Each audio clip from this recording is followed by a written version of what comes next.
Hello, everybody, and welcome to another edition of the Cerebral Smack Talk live on YouTube and StreamYard.com. It is Golem F. Michael Fletcher alongside Anthony Flair and Michael Bullock. We got to say apologies to you guys last night because I know you guys were looking for college football Thursday. Anthony was ready. Bullock, I don't know where he was. Probably, commitments beyond his He control. was out late. Huh? He was out late. He was out late. I got sick. I was sicker than a dog last night, and there was no way I was even going to be able to make the show. I mean, it was terrible last night. I had a horrible night. So we apologize, guys. I know you guys were hoping for some college football stuff. Unfortunately, it's not going to happen this week. So we are back. We're better than ever. We're in tune. We're ready to go. We got a big show. A, Smackdown Live. B, Rampage. C, preview of Halloween Havoc. D, we got a preview of Devil's Night. That's going down tomorrow for the RWA. We're going to preview that as well. So we got a lot to talk about tonight. So we're ready to go. We're going to kick it off. Smackdown Live as always. And this time around, where we were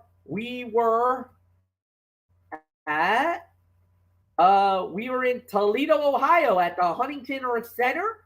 And this is episode 1209 for Friday Night SmackDown. So we kicked it off with a match.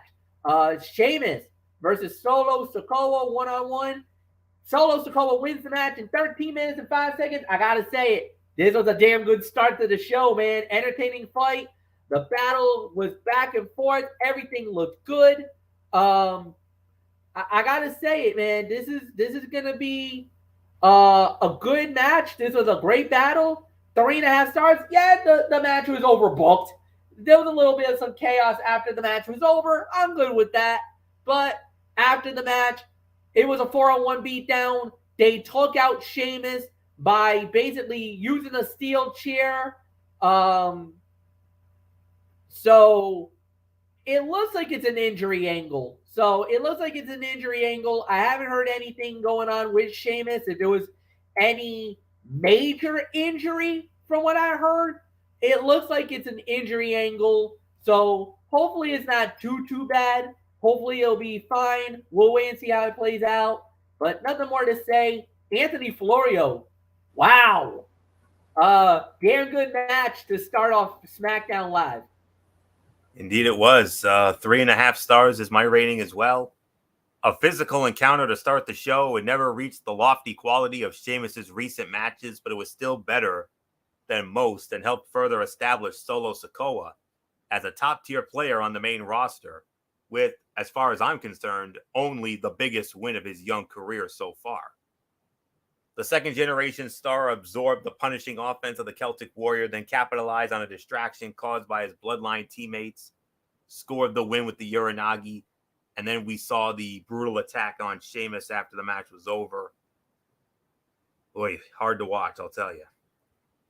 Sheamus is in the midst of his greatest in-ring run, one that is equally heralded and underrated, if that makes any sense. The whole banger after banger thing is not just a catchphrase, but a reality.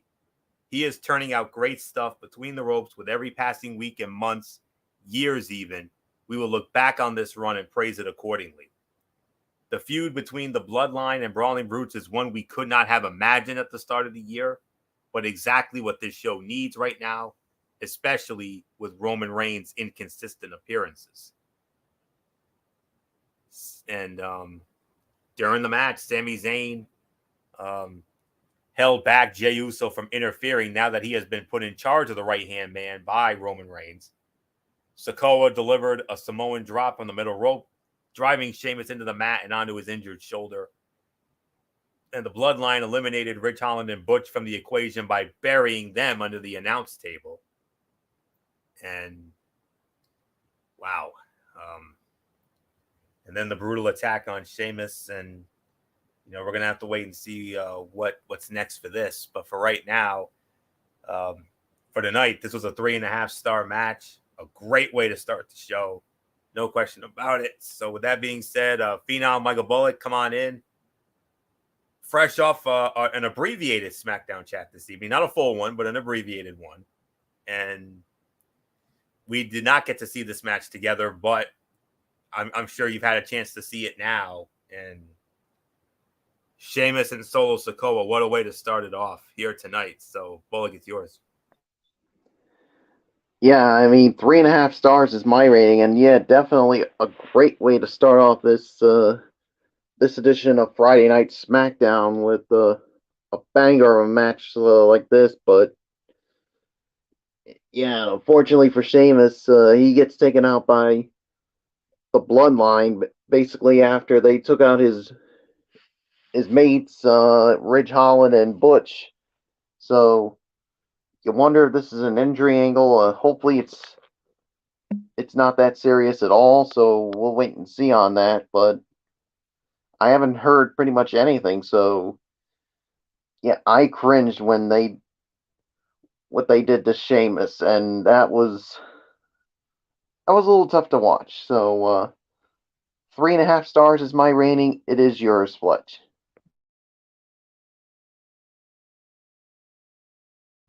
All right. Next thing that we did have, it was Liv Morgan versus Sonya Deville. Unfortunately, this one is going to be an NA automatic because this was a double count out in 8 minutes and 50 seconds. So, and you can notice, guys, that Liv is starting to turn a little more of that darker side of Liv Morgan. The sweet little bubbly, innocent cutie is definitely shedding that skin a lot more and more. So, really nothing more to say on that. So we do get the next thing. It looks like we're gonna get. It was a promo segment. We don't really talk much about promo segments, but we need to talk about this one. Braun Strowman and MVP, and they started talking a little bit more in the whole 9 yards. But I will say this, y'all. It looks like we are about to go down into a pathway where Saudi Arabia, I hope you reinforce the ring because it's going to happen, guys. Braun Strowman versus Omos 1-on-1. Oh, my goodness. I hope they reinforce the ring, but there's a very good chance the ring's going to break in Saudi Arabia. And, oh my God, you might get yeah, this could get really crazy. Who knows? So, if you guys want to talk on it, you can. If you don't, then we could just move on along. Well, I will say this, though. I mean, the way you just set that up, I mean, if the ring breaks, God forbid, I mean, we talked about it on the last show. I mean, after what Brock Lesnar and the Big Show did back in 2003, you already know the story. The ring implodes. MF is laughing like a banshee. And I'm like, what are you laughing at, Fletcher? And you're like, look at these knuckleheads. They're going nuts. I love it. And the whole 9 yards. And You're going to have to channel your inner Joey Styles if the ring implodes. We're going to have to be like, oh my God. Yeah. Oh, yeah. He's going to do that and then some. Trust me. And if the fans go bonkers, if those Saudis go bonkers, he's going to laugh like a banshee, like he did, like a hyena, like he did at the arena when those fans went nuts when Brock Lesnar and the Big Show did what they did in June of 2003 on that SmackDown. But all kidding aside, the segment was mercifully short and heavy on MVP talking. That ensured it would be both effective and successful, something it otherwise would not have been. The match itself is likely going to be less than stellar, but the booking of it as an attraction has to this point been spot on, and this was no different. And Strowman laid out the challenge, and MVP basically said, on behalf of the Nigerian giant Omos, I accept. And MVP said, hey, I never said Omos wasn't here. And then Strowman came face to chest, not face to face to chest with Omos, then looked up at his upcoming opponent and smirked. And Omos responded by shoving the former Universal Champion to the floor And you heard Strowman, if you could read lips, he said, "Okay, big boy." That's what Strowman said while the commentary team questioned whether he had been exposed. And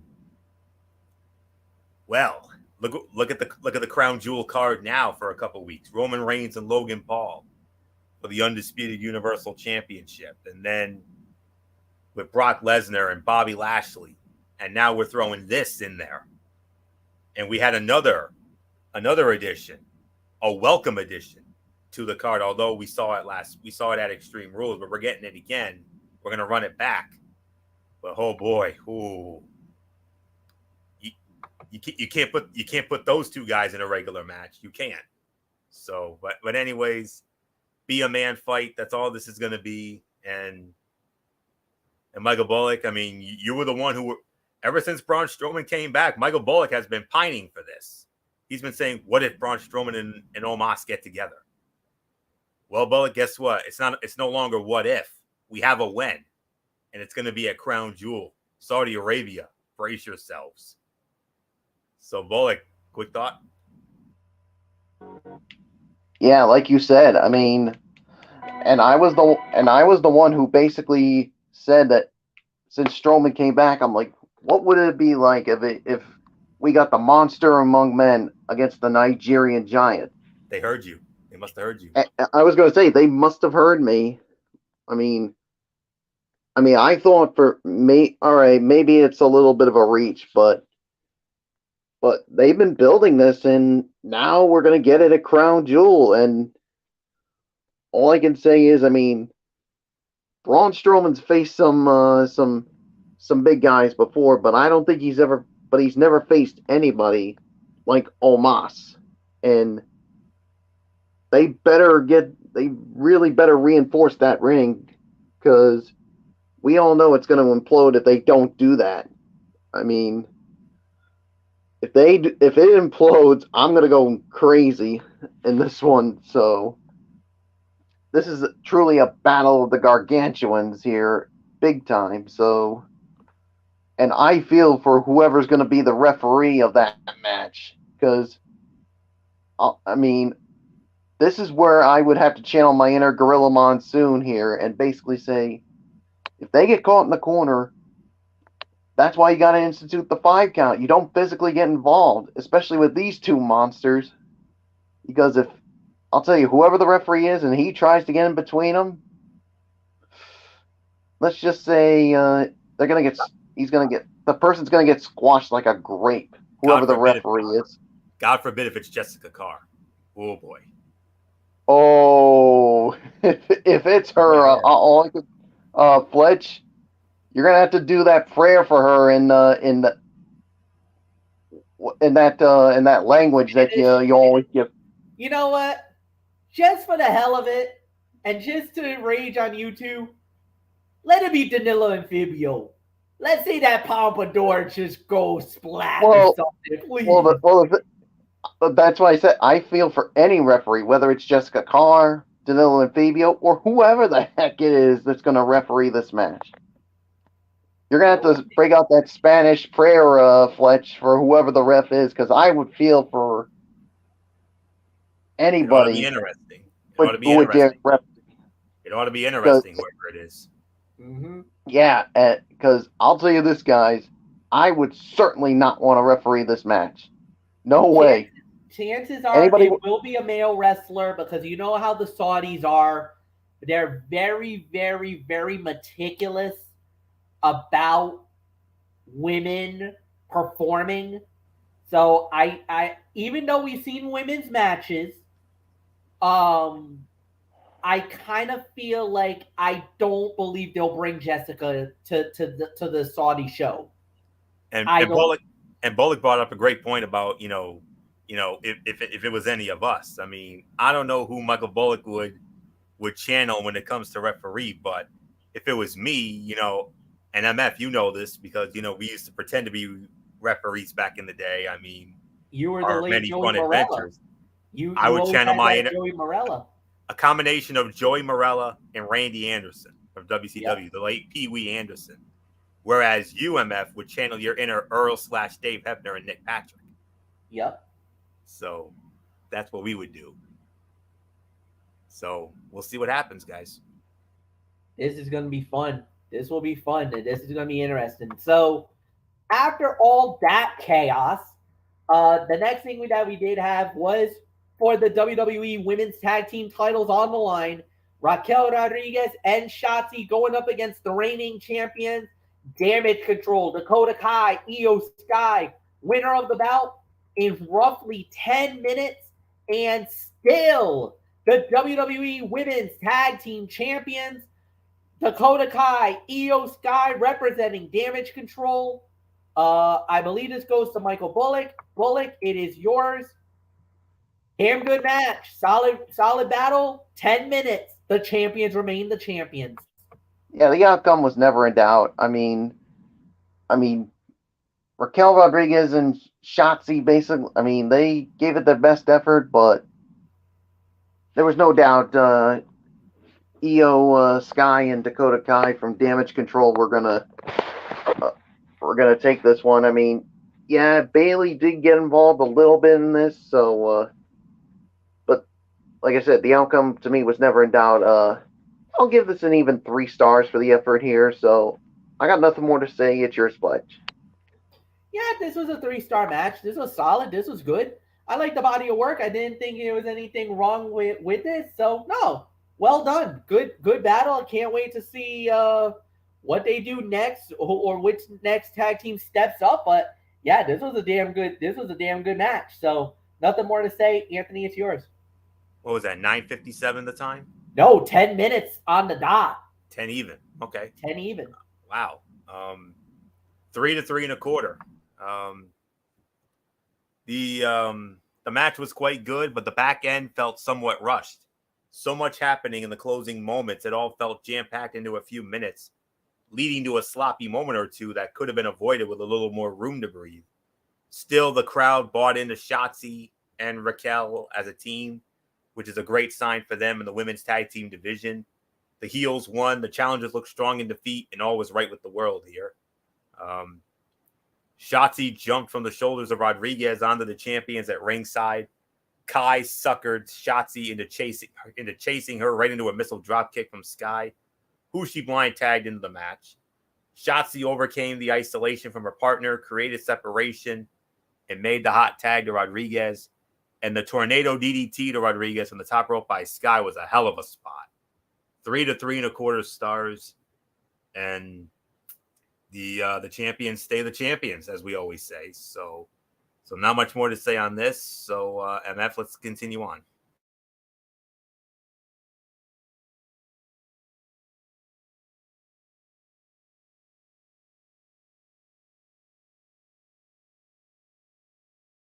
MF, are you there? Yeah, I'm sorry. I forgot to unmute my mic. My fault. I was going to say next up we was going to have was Rey Mysterio versus Ludwig Kaiser. Now, where this stems from was something earlier in the evening. Rey was coming out. Ludwig Kaiser and Giovanni Vinci started talking some stuff about Rey Mysterio, saying, you know what? Do you honestly think you have a chance to beat Gunther in a match one-on-one? I don't think so. And Rey's like, you know what, man? I've dealt with the biggest dudes out there. I've dealt with this. I feel like this is a new beginning for me. Now that I'm on Smackdown, this is a great opportunity for me to really shine now. I don't have to worry about, dealing with old stuff that happened in the past. And he basically is like, yo, if you guys want to fight, we'll fight tonight. That's fine by me. So Ray's basically not afraid. He's not going to duck. Ray's not going to duck from a fight. Hell no. So he basically said, hey, whoever wants to fight, we'll fight tonight. One-on-one. It's your choice. You pick whoever wants to fight me, you pick. Well, Kaiser said it'll be me. I'll take on the fight. Ray's like, all right, I'll see you out there later tonight. And we had the match. When it was all said and done, the winner of the bout in 11 minutes and 25 seconds, Rey Mysterio. He wins the match. So good match, solid fight, good battle. Anthony Florio, I gotta say it. Ray's looking good. And he's got some momentum on his side as he's heading off to a possible big-time fight against Gunther. Absolutely. And by the way, that match is going to be in 2 weeks. and it's going to be a tape show because next week they're doing a double taping in St. Louis because, next Friday is the 28th, and obviously we know that's going to be a live show. And then the following Friday, which is November 4th, that's going to be the day before Crown Jewel. So, and obviously they got to make the travel to Saudi Arabia and all that. So, yeah, I'm excited. I'm looking forward to the match, but the only downside is it's going to be on a taped show. I mean, I was hoping they would have saved it for a live show, but it is what it is, I guess. But anyways, yeah, great matchup here. This was another 3.5-star match for me. Fun bit of business that proved Mysterio can hang with the young up-and-coming stars of the Smackdown brand. It also provided evidence that he will not hesitate to borrow from the men who helped shape his career to get himself out of a pickle if need be, thus pulling the lying, cheating, and stealing a la his late bestie Eddie Guerrero. And it'll be interesting to see what he pulls out to offset the raw brutality of Gunther when he challenges the Reign General for the Intercontinental Heavyweight Championship in 2 weeks. After an iffy spot that saw Kaiser out of position, Mysterio fired off some vintage offense with speed and crispness only he could provide. Mysterio took a page out of Eddie Guerrero's book, tossing a steel chair at Gunther, who battled it out of the air. The future Hall of Famer hit the floor and feigned injury, leading to the barring of Gunther and Vinci from ringside. That's where the Eddie Guerrero spot came in. So, yeah.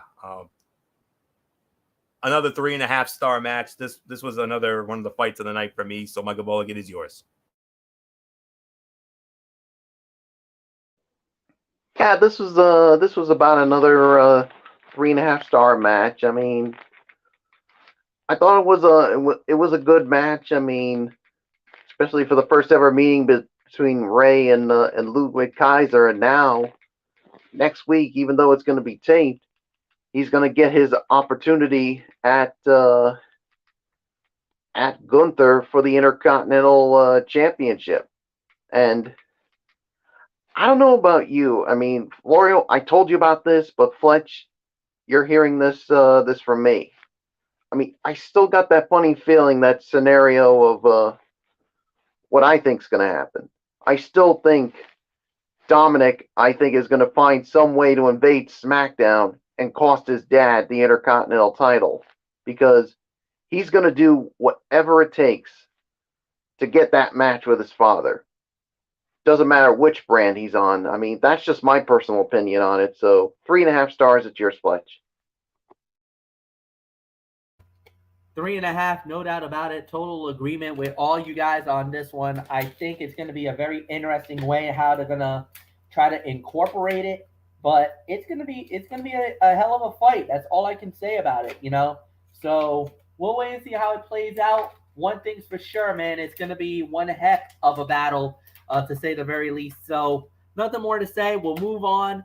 Next up, or the final thing we had tonight, was Logan Paul coming out, cutting a promo, and it was, and I believe the Bloodline interrupted it.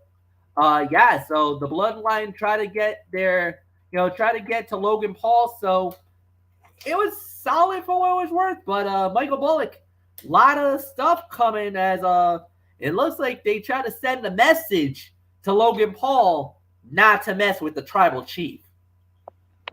Yeah, I mean, Jey Uso basically tried, but in the end, I mean, Sami Zayn was literally trying to get Jey to calm down and to obey the Tribal Chief, even after that attack on Logan Paul, and Logan Paul basically got the last word. So, so Logan Paul got the final say on this whole thing, and Sami wasn't too happy about it. So, so there's really nothing more for me to say. It's yours, Fletch. Sami Zayn trying to reel in Jey Uso is almost a losing battle in itself. I mean, he's trying to be that honorary Uso, trying to keep everything all in situation, but at the end, it just did not pan out in the way that he wanted it, because guess who ended up getting their butt kicked for it? So, I mean, that's definitely not what the tribal chief was looking for, you know that's gonna really rile up Roman Reigns to see that kind of display and what kind of thing that went down. So we'll wait and see how that plays out, but it's gonna be very interesting to watch. So nothing more to say. Anthony Florio, is yours. Yeah, solid way to close it out. This worked as a further on camera exposure for Logan Paul ahead of the upcoming title match with Roman Reigns, as well as the continuation of the schism that exists between Jey Uso and Sami Zayn. Despite a warning against doing so, Uso jumped Paul and ended up embarrassing the bloodline. That's not going to sit well with Roman Reigns and when he returns next week, and will only further create dissension within the faction. The sort of dissension that can be just a distraction the tribal chief does not need ahead of a high-stakes match.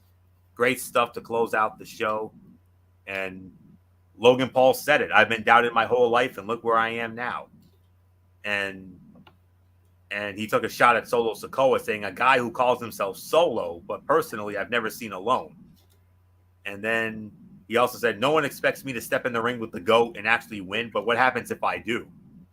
It's a great quote, and the concept the entire feud should be built around. I'll even go as far as to answer the question. What he said. He said, what happens if I do? What happens if you do? I'll tell you exactly what happens if you do, young man. You will only pull off the greatest upset in the history, not just WWE, but the entire history of professional wrestling. This would be bigger than Hogan and Andre. This would be bigger than friggin' David Arquette winning the WCW title 22 years ago. It would be bigger than all of that and all the other big upsets in wrestling history combined. That's what it would be. So that's just my piece on it. So did Bullock go or did he start it? Bullock started it. Bullock started it. Okay. Yep. All right. So I'm just saying, guys. He pulls it off. It's the biggest upset in the history of professional wrestling, period. And the statement and the quotation, move on. Yeah, I agree. And it would. All right, so that ends that overall review. Solid show, good show. I think everything played pretty well for the most part. And I think everybody played their roles really well tonight. And yeah, I'm pretty happy with the way SmackDown Live went. I'll say easily 7.5 out of 10. I'm interested to see how they play it out next week, and really nothing more to add. So, Anthony, I give it to you. Yeah, I'm right there with you. About a 7.5 as well for me. We had quite a few good matches tonight. We had like 3 quality matches here tonight with Solo Sikoa and Sheamus, Rey Mysterio, Ludwig Kaiser, the women's tag team title matchup, and some other good things, some other good segments here and there. So, yeah, that's about 7.5, maybe even 8, just like we saw on Raw Monday nights. So, good showing from the Smackdown brand tonight in Toledo, Ohio. So not much more to say on this. Bullock, take it home, and then we'll get into another rare live edition of Rampage tonight. Yeah, I'll give it about 7.5 as well. I mean, I thought this was a solid edition of SmackDown. So yeah, there's really nothing more to say except let's get into once again another rare live AEW Rampage. Yes, this rare AEW Rampage was held tonight from an old stopping ground of AEW. We went back to the Daly's place. That's right. They were in the Daly's place in Jacksonville, Florida, right not far from a TIAA Bank Stadium in Jacksonville, home of the Jacksonville Jaguars. And tonight, yeah, here we go, guys. So we started it off with the tag team match, as this was the matchup that was going to determine the whole thing. So it was the AEW World Tag Team titles on the line against the trademark of Scissor Me. So it was the Acclaim putting the titles on the line against Josh Woods and Tony Nese with Mark Sterling, as it was, like I said, the AEW World Tag Team titles were on the line against the trademark that was, you could say, was put up by Mark Sterling. And when it was all said and done, the winners of the bout in 8 minutes, now having full control of the trademark for Scissor Me, and still the AEW World Tag Team Champions, the Acclaim, Max Caster and Anthony Bowens. All right, this was, I mean, the match was all right. I don't think you really needed the stupid gimmick. I get it. I understand why they wanted it to do it. But at the end of the day, the champions remained the champions. It was a great victory for the Acclaim. And there's really nothing more for me to say. So this was about maybe 2.5 stars. Anthony, it's yours. Time of the fall again? 8 minutes even. 2.5, 2 3/4. Match was a fun little performance, but it will ultimately be forgotten in a week or two. Nothing special happened other than a few funny moments. The spot with Mark Sterling was a little immature, but so is professional wrestling most of the time, so it's all right. Max Caster is at that weird size where he doesn't quite look huge, but when you see him next to other people like Woods and Nese, you realize just how big he really is. And this match had the Acclaimed fighting over the trademark to scissoring. Somehow that is not the weirdest thing people have fought over in a match. So insert your jokes there. So not much more to say on that. So 2.5, 2 3/4 of a star. Outcome never in doubt. They get to scissor once again, which is great. So I guess we all know how catchy it is. So, and it just snowballed, it exploded, and now they can do it again. So not much more to say here. Michael Bullock, champions stay the champions, and they get the scissor once again. Yep, they get the scissor. Basically, scissor me is, of course, their phrase once again, and after, of course, retaining their tag team titles. So the outcome was never in doubt. So 2.5, 2 3/4 of a star. I agree with the rating on it. So there's really nothing more to say except let's move on, Fletch.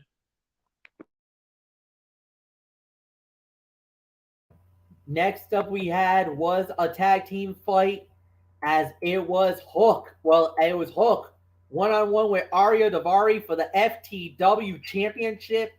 Hook wins the match in 2 minutes and 50 seconds. I don't think we really need to talk much about that one, guys. So we'll just move on. Next up we had was Willow Nightingale going up against Leela Gray. Now, this was originally supposed to be Penelope Ford. However, Penelope Ford got hurt and was unable to fight. Therefore, in the goodness of the heart of the current TBS champion, Jay Cargill, she let Leela Gray fight Willow Nightingale for this match. But you know what Jay Cargill threatened? She threatened literally to hold the show hostage in order to get her TBS belt back. And well, we'll wait and see what happens. But yeah, there's really nothing more to say, Anthony. Willow Nightingale wins in 8 minutes over Leela Gray. Jay Cargill came out, but what happened next? Oh my goodness. Oh yeah. Solid match, but it would have been nice if a big portion of it did not take place during the commercial break. Cargill tried to hijack the show until Nyla Rose returned her TBS championship, but Rose just stole her car instead. 2.5 stars for this. Leela Gray has not gotten much time on TV since joining the Baddies, so it was nice to see her get a spot on the show. And she is a good wrestler, but there were a couple of moves where she looked a little unprepared or uncertain of what was coming. There were quick moments that did not stand out too much, and that's really all there is to say on that. So this was a 2.5 star match for me. So not much more to say here. Michael Bullock, your thoughts? Yeah, it was about a 2.5-star match for me as well. I mean, I thought it was all right. I mean, it could have been better, but yeah, for Jade Cargill, I mean, she got her title back, but Nyla Rose ended up taking Jade Cargill's car. So yeah, you could see Nyla Rose is really trying to play the mind games with Jade Cargill. So you know it's going to be Nyla Rose and Jade Cargill at Full Gear for that TBS title. So we'll see what happens with that. So it's yours, Fletch. All right, and now it leads us to, I'll say that, yeah, 2.5 stars, fine for what it was worth, nothing more to say. Then we do lead us to the main event of the evening, as it was a triple threat match for the All Atlantic Championship. The newly crowned champion Orange Cassidy with very nice, very evil Danhausen. He went up against Rush, had Jose the assistant, and Preston Vance, number 10, representing the Dark Order. And coming out with him was -1. Yeah, Brody Lee Jr. When it was all said and done, the winner of the bout in 11 minutes and 50 seconds, and still the AEW All Atlantic Champion, freshly squeezed Orange Cassidy. Yeah, nothing more to say. So, Michael Bullock, it's yours.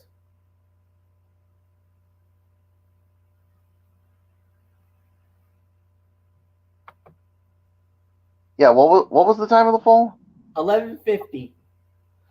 Yeah, I mean, I thought it was a fine, a good main event. I'll give this about 3.25 stars for this. A good main event, but like I said, the champion remains the champion. So yeah, so there's nothing more for me to say. It's yours, Fletch. Yeah, I thought this was a fine match. 3.25 stars. I thought it was a good main event. Body of work was excellent, and there's really nothing more to add here. So yeah, right outcome for me. Orange Cassidy deserves the belt. He deserves to keep it a little while longer. So yeah, nothing more to say. Anthony, it's yours. Oh, a little sensitive there. All right, here we go. Fight. This was the fight of the night for me. I'm going to give it 3.25 to 3.5 stars for the effort. This match had the most time out of the 4 we saw, but it still wasn't what anyone would consider long. They had just enough time to make it feel competitive without rushing from spot to spot. So it all worked out to make for a fun Rampage main event. And that's really all there is to say there. And the backstage segment that built to this, with Orange just offering them a title shot and some beers, was pretty funny. And then Vance bringing out -1, -1 with him for the backstage interview and at ringside for the match. And Cassidy being able to keep his shades on top of his head after a suicide dive and a headbutt from Roosh was impressive. Vance's mask makes it so hard to tell if he is selling or no selling a move. And Danhausen taking out Jose with a curse and a punch was entertaining, but also unnecessary. AEW needs to have more matches with no outside interference, regardless of the rules. So that's all I can say on that. So 3.25, 3.5. Let's get to the overall review. All right. Overall review, just to start it off, I thought it was a solid show. I really enjoyed it. I thought they did a really good job with it. Could have been a little better. Yes, I agree with that. But at the end of the day, I thought they did a really damn good job with it. So I thought it was a solid. I'll give this about 7.5 to 8 out of 10. I thought they did a really good job with it. So Michael Bullock, Anthony, I'll give it to you.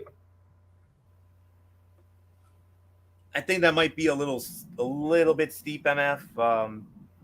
I'm leaning more towards 6.5 to 7 for me, because those matches we didn't have too many, standout matches. I mean, the matches were fine, but they could have been a little bit better. So, but it was a good show. It was a solid show, a rare live show from the Daily's Place in Jacksonville. Always a great atmosphere whenever they're there, and especially for the Acclaims. So I'll bump it to 7. 7 to 7.25, a rare 7 to 7.25 for me. So nothing much for me to say on this. Main event was the fight of the night, clearly.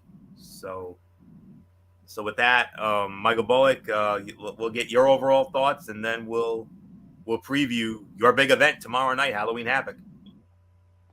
Yeah, 6.5 to 7 for me for this. I mean, the main event was obviously the fight of the night, so yeah, so there's really nothing more for me to add to it. So let's get into Halloween Havoc. All right, and we will indeed do that, and we will start it off with Apollo Crews versus Grayson Waller in a spin the wheel, make a deal match. Now we don't know what the stipulation is yet. We will find that out at Halloween Havoc tomorrow night with Shotzi and with Quincy. I think it's Quincy Williams as the co-host of the event. They will be hosting it, so we will see it happen. Spin the wheel, make the deal. It's going down tomorrow night, but undoubtedly, whatever the match is going to be, I kind of feel like Apollo needs this. I know Grayson Waller is getting over as a heel and everything else, but I feel like Apollo's lost his way. Even when he was never this bad, even when he was in the main roster, I feel like this is Apollo's moment. I hope he wins it. I wouldn't be surprised if Grayson wins it. But I got to go with Apollo. So I'm going to go Apollo Crews. I could be wrong. If I am, then fine. But nothing more to say. Anthony, it's yours. A quote-unquote blood feud isn't literal phrasing, but with Apollo Crews and Grayson Waller both bleeding from their eyes as part of this storyline, it's fitting they're doing battle at Halloween Havoc. At the moment, their match gimmick is unknown. They will spin the wheel to determine what stipulation is added to the fight, which could prove to be anything. Given how Shotzi and Quincy Elliott are the hosts, it will likely be set up for the wheel to land on their choice, and they will opt for something simple like a trick or street fight. The result will be the same, though. Apollo Crews needs a solid win to reestablish some of his credibility since rejoining NXT, as he's been around for months and done very little. So I agree on that. I'm going with Apollo Crews to win this match as well. Michael Bullock, Mr. NXT, your thoughts? Yeah, I got a feeling that Apollo Crews really needs this more. I mean, he's pretty much lost some credibility. I mean, especially when he was on the main roster. But yeah, hopefully with him being back in NXT and him needing a win here, hopefully it could set him up for bigger and better things. But I mean, I would not be surprised if Grayson Waller comes out the winner. But to me, Apollo Crews, I think, is going to win this and needs this more. So it's your Fletch. All right. This one's going to be very interesting to watch. It's going to be an ambulance match, as it will be Julius Creed going one-on-one with Damon Kemp. But there is a big situation here. If Julius Creed loses this match, his brother Brutus, his days as a member of NXT is numbered. That's right. If Julius loses, he loses his brother. His brother will be kicked out of NXT. Anthony, high drama and very high stakes.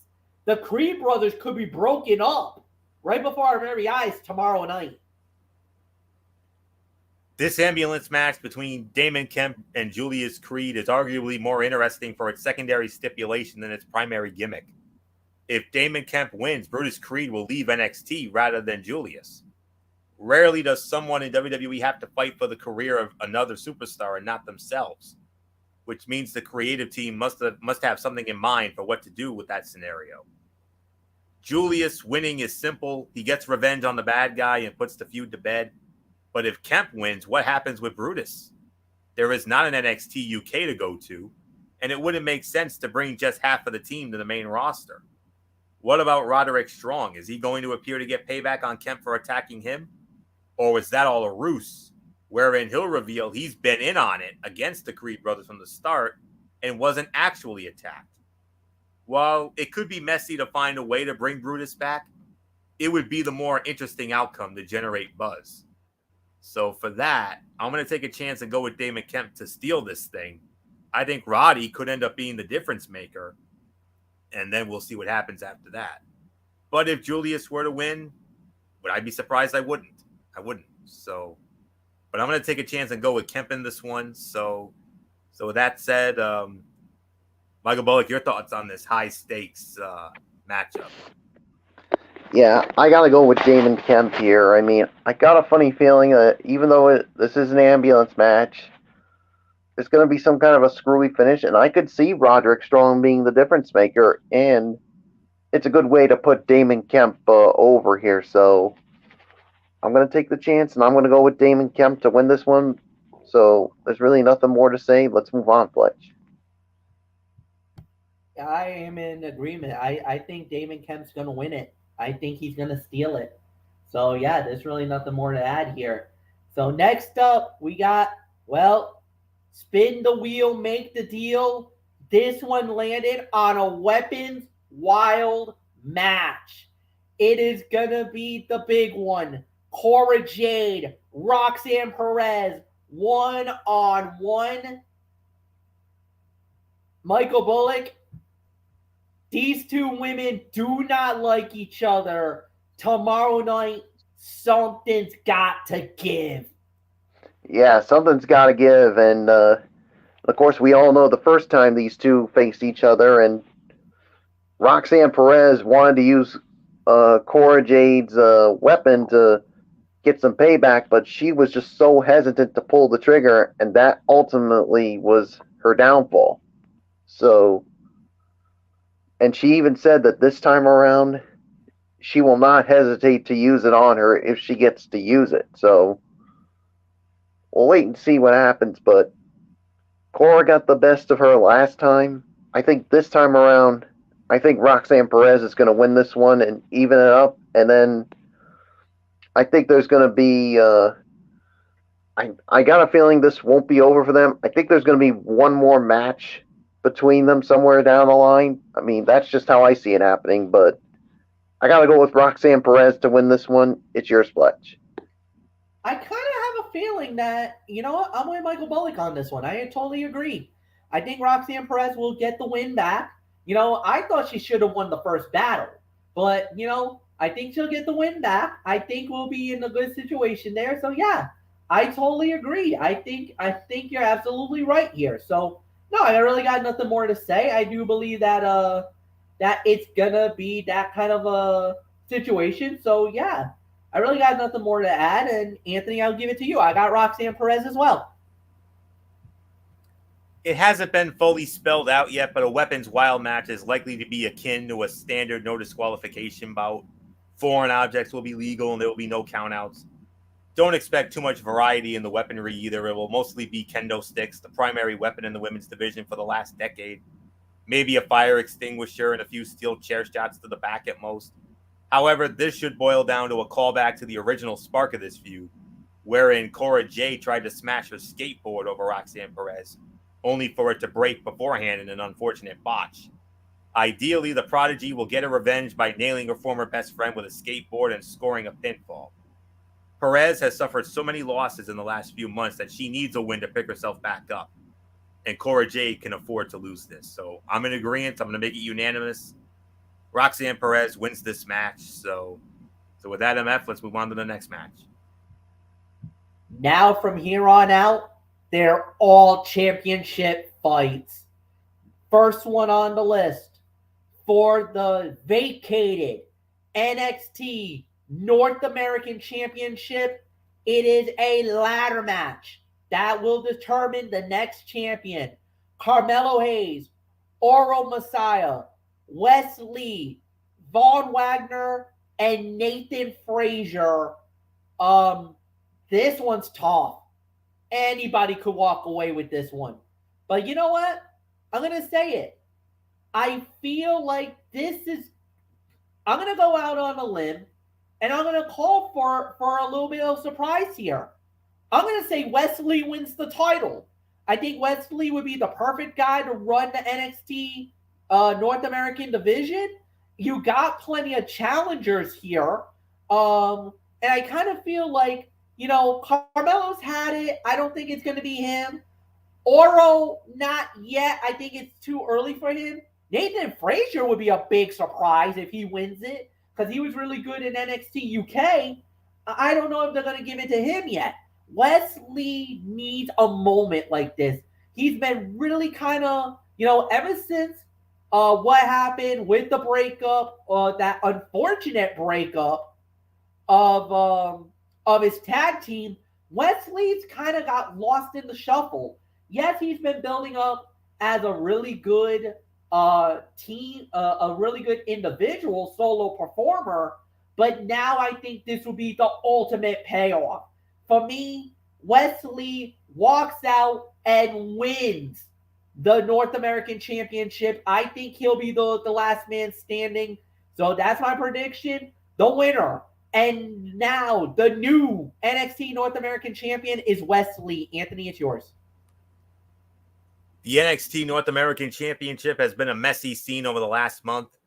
Wes Lee won a fan vote to earn a title shot, only to be taken out prior to the match by an attack from Carmelo Hayes. Solo Sikoa randomly filled Lee's spot and won the title, only to be stripped of it the next week by Shawn Michaels for not being a sanctioned competitor.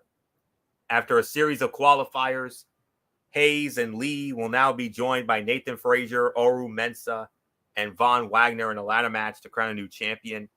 Frazier is the least likely to win as he seems more poised to become a tag team with Axiom than to go on a singles title run.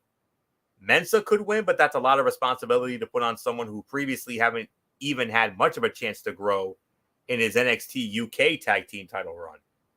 Giving the title back to Hayes for a third time reeks of WWE not knowing what to do. He dropped it to Cameron Grimes just to win it back. Why lose it to Sikoa and then regain it? It is truly down to Von Wagner and Wes Lee.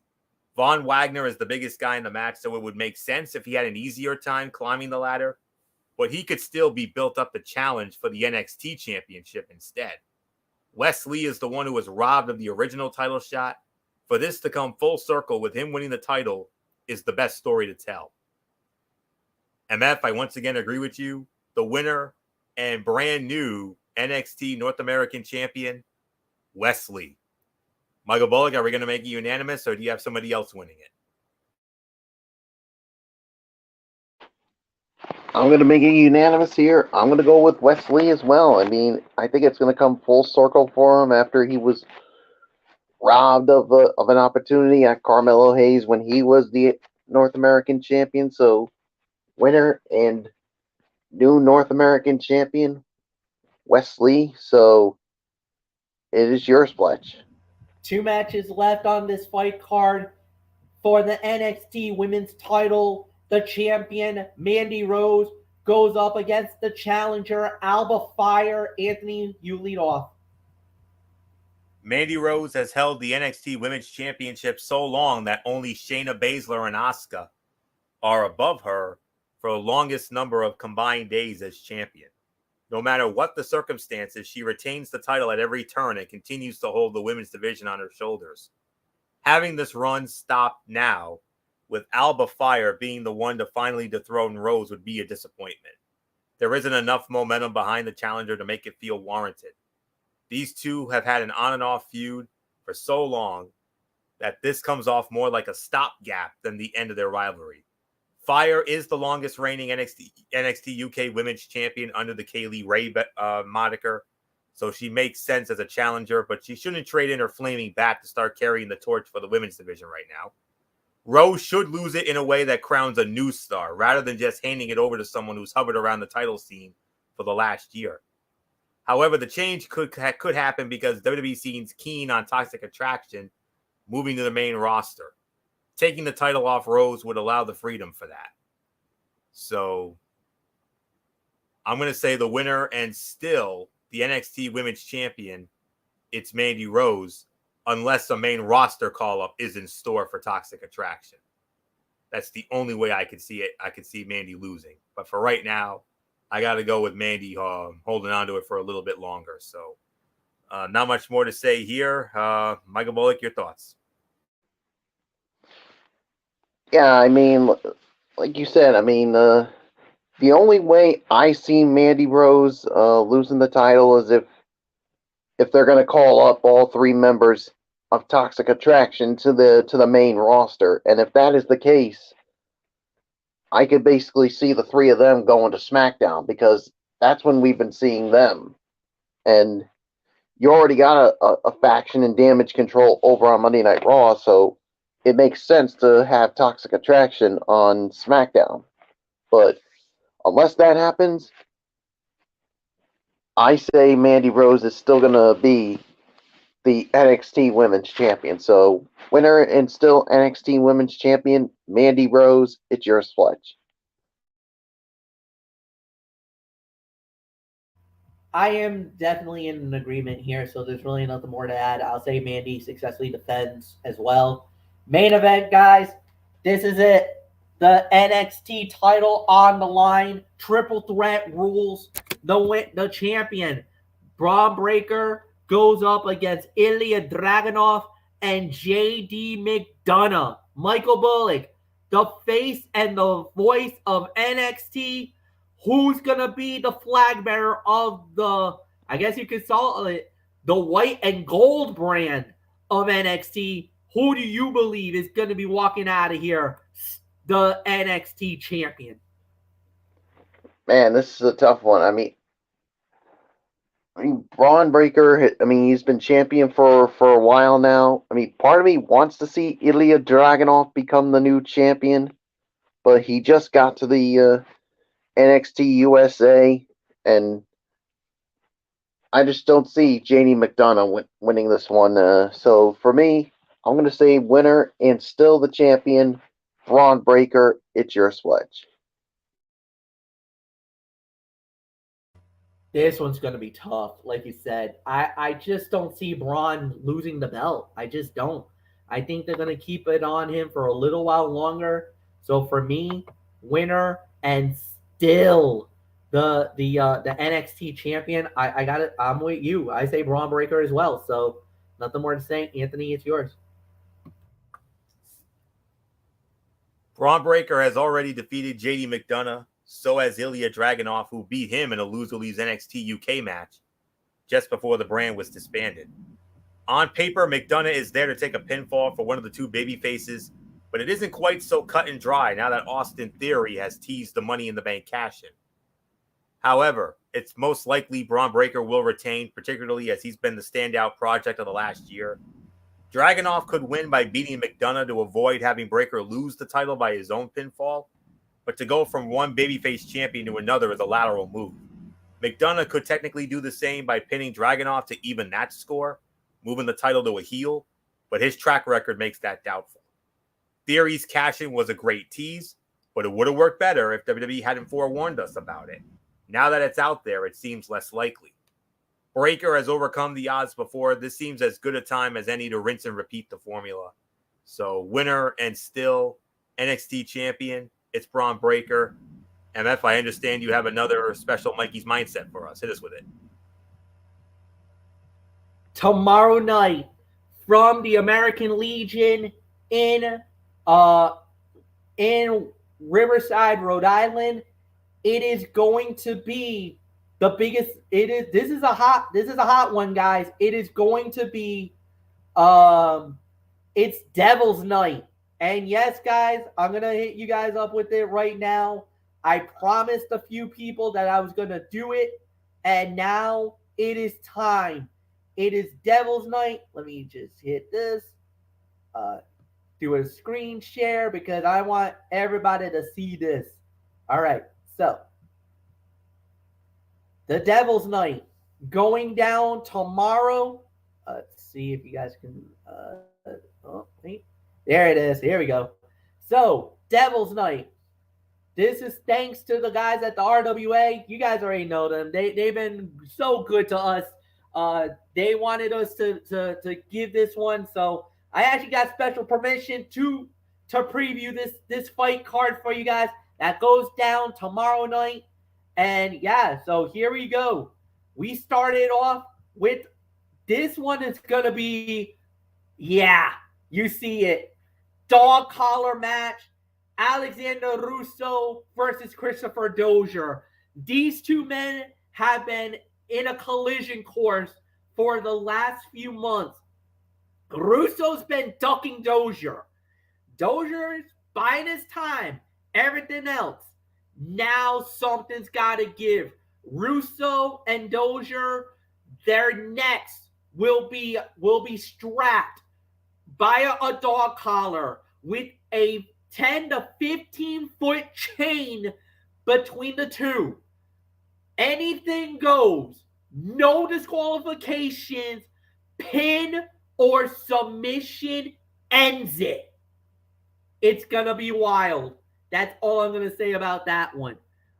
Next up, this one's actually a one-on-one match, as it's going to be Eddie Vegas going up against Chris Sterling. Now, as many of you guys know, David Morales, who's the commissioner and who's been running RWA lately, has had a little bit of some run-ins with Chris Sterling. And Eddie Vegas is one of Morales' guys. He loves Chris Sterling. David Vegas. So, Eddie Vegas, Chris Sterling, one-on-one, something's going to give, and it's going down tomorrow night. Here's another matchup that's going to be something's got to give. Izzy Starr versus Isaac Knox. Now, Isaac is pissed. Isaac is pissed because what happened about a couple of months back, Izzy Starr basically jumped one of the young guns and took him out. Like, literally out. Isaac Knox is like, I want revenge. I am back for payback. I want to defend the honor of my brotherhood. And that's why this match is happening tomorrow night. How is that going to play out? Well, you got to be there to see it for yourself. All right. Now, this one is going to be interesting. The Hardworking Heroes, they're going up against former RWA Triple Crown champion Steven Lust and T Phoenix. They're working together in this one. A lot of people don't really know how that's going to play out. They used to have a rivalry, but T Phoenix and Steven Lust, there's a camaraderie there. There's mutual respect. So we're going to wait and see how this one shows up. This one will be an interesting matchup. The RWA Triple Crown champion will be in action. That's going to be Shay Cash. It's an open challenge. We do not know who the opponent is right now. We will find out tomorrow night, like everybody else. If you're at the American Legion in Riverside, we will witness this together. We do not know who the opponent is. Nobody's been basically tossed into action, so we won't know just yet. Next up, a one-on-one match. Frank the Crank versus Chris Cruz. Now, these two guys I know really well. Both these guys have been with the RWA for a number of years. Both men had to take a little bit of a break. Chris Cruz went away for a little while. Frank the Crank went away for a good while, at least a few years. They both came back. They're both looking great. Now they're going to settle the score in a matchup one-on-one. Now, this one is going to be interesting too. Ellie Valentine versus Big Juicy. This one is a women's match, one-on-one as well. So this one is actually very interesting. Not too long ago, Big Juicy had a little bit of a rivalry with Delilah Hayden. Ellie Valentine, relatively new. Don't know much about her. So this is going to be a very big opportunity for Ellie. More than anything else, one-on-one. And that's going down tomorrow night. Now, this one is very interesting. Now, this match is all about survival. As you see it, Team Isaacson versus Team Angel. Now, this was a fantasy draft. 8 men were selected, as you can see, and they will now be a part of a team. And this is where anything can happen. It is under Survivor Series rules. You heard me right. Survivor Series rules. So when one person on the team when a person gets pinned, submitted, disqualified, or counted out, they're out. The whole team needs to be eliminated for the match to be over. So you see the 8 men in the ring? This is going to be very interesting. Great matchup, to say the very least. And that is the full fight card. Now, there is some subject to be changed. I will say that. Anything can happen. But, guys, that is the full fight card. This is it, guys. It goes down tomorrow night from the American Legion number 10. And that is going to be live and exclusively. Now, for all you fans out there, if you can't be at the arena, no problem. Because Facebook Watch might show this event. So if you haven't seen it, Facebook Watch would be your best provider, and they will have the access to the show. I am going there physically, going to be in attendance. And they actually said because it's a Halloween special, costumes are allowed. Unfortunately, I don't have a costume. I'm not that wealthy, but I will say this, I do got something cooked up. Let's just say I'm thinking Big Daddy Cool Diesel style. The leather jacket, the shades. I might bring the gloves because it's going to be pretty cold. So I might bring the infamous black glove that Anthony Florio loved to talk about back in the day. So that might be what I might be wearing tomorrow night. I don't know. We'll see. But whatever the case may be, I'm going to be there. So if you do see me, say hey. I hope you guys do. It's going to be awesome. Nothing more to say. It's going to be wild. All right, that's my, you can say that's my setup for the whole event. Nothing more to say. We're done. We're out of here. So on now either tomorrow night, 10:30, it's NFL Saturday, hosted by Anthony Florio. And we will do the Halloween Havoc recap on Sunday. We're going to do that around 10 o'clock. So 10 o'clock Sunday night is the recap for Halloween Havoc. And then we do it all over again for Monday with Ridiculously Raw. So, for Anthony Florio, for Michael Bullock, I am Michael Fletcher. Have a good night, everybody. And so long for now.